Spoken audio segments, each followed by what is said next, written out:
Conséquence du Covid-19, c'est dans la salle polyvalente de l'ancien évêché qu'a eu lieu l'installation du conseil municipal d'Uzès. Une séance où, outre l'élection du maire, on a procédé à l'élection des adjoints.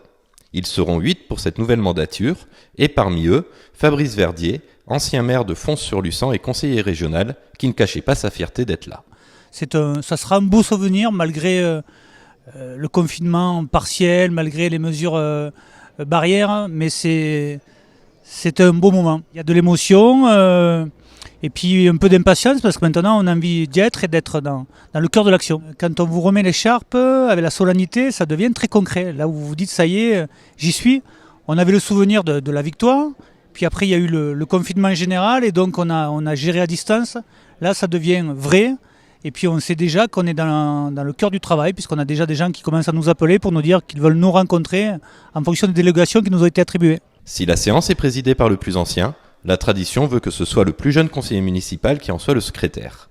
Un honneur qui est revenu à Romain Bétirac, qui du haut de ses 32 ans s'est acquitté de sa mission, sans se mettre de pression.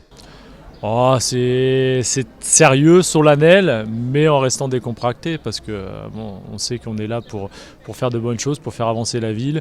Puis le conseil municipal, après, ça devient vraiment des collègues de travail, même des amis pour certains, parce qu'on se côtoie pendant un mandat de 6 ans et tout. Donc, Des écharpes, Jean-Luc Chapon a l'habitude d'en recevoir, puisque c'était hier la 7e fois qu'il était élu maire d'Uzès.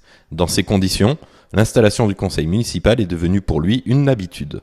C'est vrai, il y a un côté routine, ça c'est sûr, mais il y a toujours un côté émotionnel. Bon, c'est toujours quand on vous confie la gestion d'une ville comme Uzès, on sait qu'il y a un côté, c'est une lourde charge quand même, et on sait qu'en prenant cette charge, on s'engage pour 6 ans à travailler le plus possible pour cette ville.